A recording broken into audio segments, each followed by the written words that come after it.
कि मेरी उम्र 28 साल है। कह रहे हैं श्री कृष्ण बचपन में गाय का दूध पिया करते थे। तो जो बच्चे कमजोर हैं उनके लिए गाय का दूध पीना सही है। देखिए, श्री कृष्ण मेरे लिए गीता है। हम्म। निर्गुण ब्रह्म का सगुण रूप गीता है। कृष्ण अपने आप में निर्गुण ब्रह्म है। पर निर्गुण ब्रह्म चूंकि हम सगुण मनुष्यों की मदद नहीं कर सकता, तो वो एक सगुण रूप लेता है। वो सगुण रूप गीता है। कोई पूछे कृष्ण का सगुण रूप क्या है? कृष्ण का सगुण रूप भगवत गीता है। तो गीता हमारे सामने है, गीता प्रमाण है। गीता प्रमाण है क्योंकि गीता हमसे शुरू होती है और सत्य तक ले जाती है। तो उसको हम कहाँ से कह दें कि वो झूठ है? वो जब कहती है हमारी बात, तो जो हमारी बात कहती है प्रमाण हम हैं कि वो बात ठीक है। जब वो कहती है कि तुम कामनाओं में बंधे हुए हो, बात तो बिल्कुल ठीक है, हम कामनाओं में बंधे हैं। जब वो कहती है तुम्हें मुक्ति चाहिए, वो बात भी बिल्कुल ठीक है कि हमें मुक्ति चाहिए। जो कहती है कि निष्कामता ऐसे ऐसे ऐसे ऐसे, तो वो बात भी बिल्कुल ठीक है क्योंकि हम प्रयोग के माध्यम से जान सकते हैं। तो गीता में ऐसा कुछ भी नहीं जिस पर विश्वास करने की जरूरत हो। गीता में जो कुछ है वो समक्ष है। उस पर प्रयोग किया जा सकता है। उसको जांच के परख के जाना जा सकता है। हम्म। ये सच्चाई की पहचान होती है। वो विश्वास पर आश्रित नहीं होती कि विश्वास करो। तो श्री कृष्ण का सगुण रूप बस भगवत गीता है। बाकी बातें तो बातें हैं। हमें कुछ पता नहीं। हम नहीं जानते। गीता को आप ये नहीं कह सकते कि क्या पता गीता भी कहानियों, क्योंकि गीता में तो कोई कहानी लिखी ही नहीं है, तो कहानी कहां से हो गई?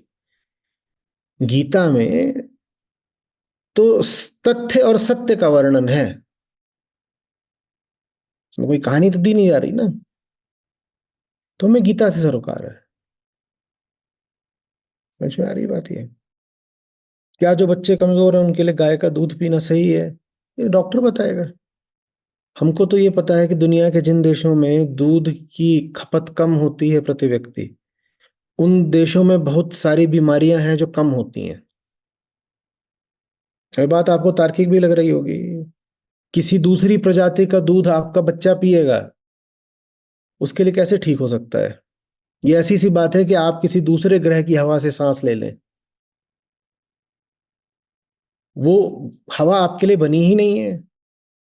अच्छा बताइए, दुनिया में जितने स्तनधारी हैं, सबके दूध अलग अलग होते हैं कि नहीं होते हैं? इतना तो आप जानते हो कि गाय का भैंस दूध का और भैंस का गाय का दूध और भैंस का दूध अलग अलग होता है। ये आप जानते ही होंगे। इतना तो हम सब जानते हैं ना कि गाय का दूध भैंस का दूध अलग अलग होता है, और बकरी का दूध अलग होता है उससे। ये भी जानते हैं। क्यों अलग होता है? अच्छा बताइए। क्योंकि गाय का दूध वैसा होता है जैसा गाय के बछड़े को चाहिए, और भैंस का दूध वैसा होता है जैसा भैंस के पड़वे पड़वी को चाहिए। वहां पड़िया है उसकी और पड़वा है, वो एक भैंसिया बनेगी, एक भैंसा बनेगा। उनको जिस तरह का पोषण चाहिए वो भैंस के शरीर से निकलता है।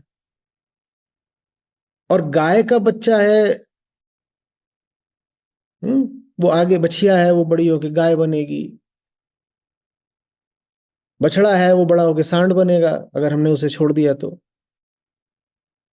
तो गाय का दूध इसलिए भैंस के दूध से अलग होता है क्योंकि उसको सांड बनना है, उसको भैंसा नहीं बनना।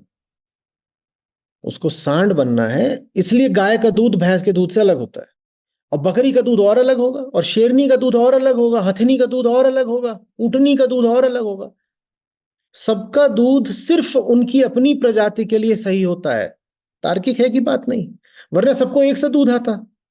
अगर दूध ऐसी चीज होती कि सबका दूध सबके लिए ठीक है, तो सब प्रजातियों को एक सा दूध आता। फिर भैंस का दूध और गाय का दूध अलग अलग क्यों होता? क्योंकि भैंस की प्रजाति अलग है, तो उसकी आवश्यकताएं अलग हैं उसके बच्चे की। और शेर की प्रजाति अलग है, उसकी आवश्यकताएं अलग है उसके बच्चे की। खरगोश का भी दूध होता है, उसकी आवश्यकताएं बिल्कुल अलग है उसके बच्चे की, तो एकदम ही अलग दूध होता है।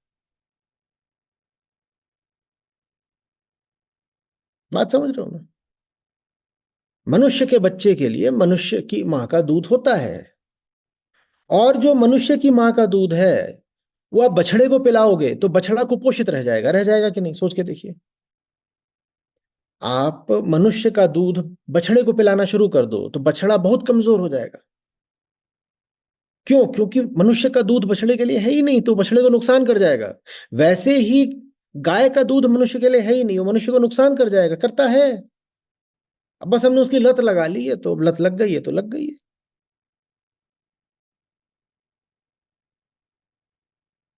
सोचिए, गाय का दूध अगर हाथी का बच्चा पिए तो उसका क्या होगा, सोच के देखिए।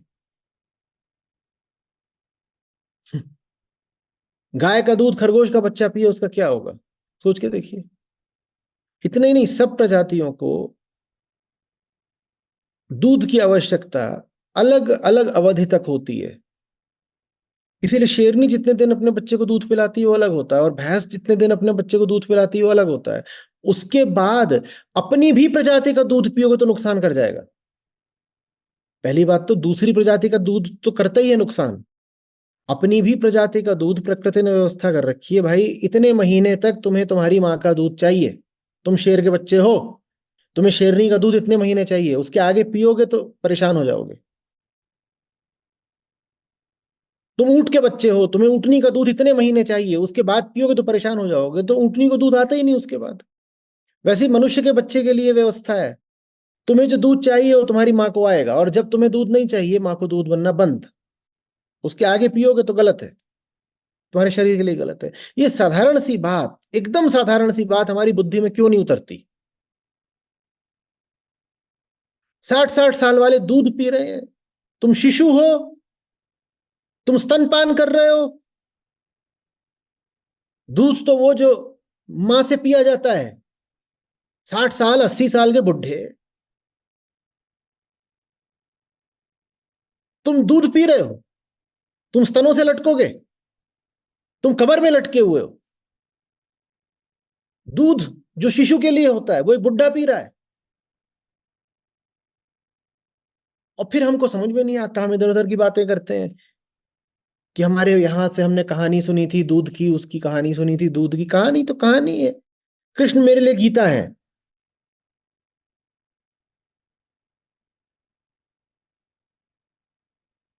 श्री राम की हम कहानी लेके आते हैं, इतनी रामायण है, सब में अलग अलग वृतांत है, और कोई भी वृतांत स्वयं श्री राम ने नहीं लिखा है।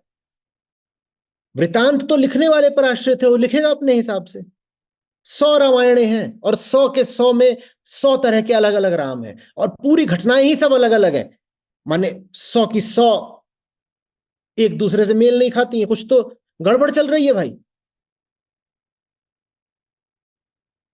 माने वहां जो लिखा गया है वो बात श्री राम की नहीं है, लिखने वाले की है, लिखने वाले ने लिख दिया। कोई रामायण बताइए जो स्वयं श्री राम ने लिखी हो, और कोई पुराण बताइए जो स्वयं श्री कृष्ण ने लिखा हो। हाँ, गीता हमको पता है कि गीता जिसने भी लिखी है उसका नाम श्री कृष्ण है। तो कुतर्क मत करिएगा कि हमें कैसे पता गीता श्री कृष्ण की है। गीता किसी की तो होगी, जिसकी भी गीता है उसका नाम कृष्ण है।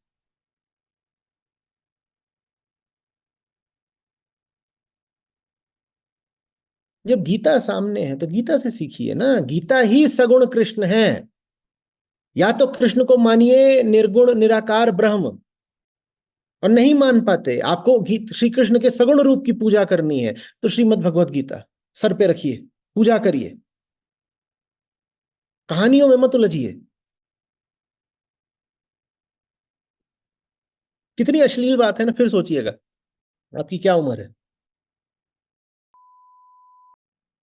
27 साल के हो, सोचो 27 साल का कोई आदमी, पुरुष, माँ के माँ की छाती से लटका हुआ है, दूध पी रहा है। जब माँ की छाती से लटकोगे दूध पीने को तो कहोगे अश्लील अश्लील, वल्गर वल्गर। तो गाय की छाती से लटक के गाय का दूध क्यों पी रहे हो? वो बात अश्लील नहीं है क्या? कितनी वल्गर बात है, छी।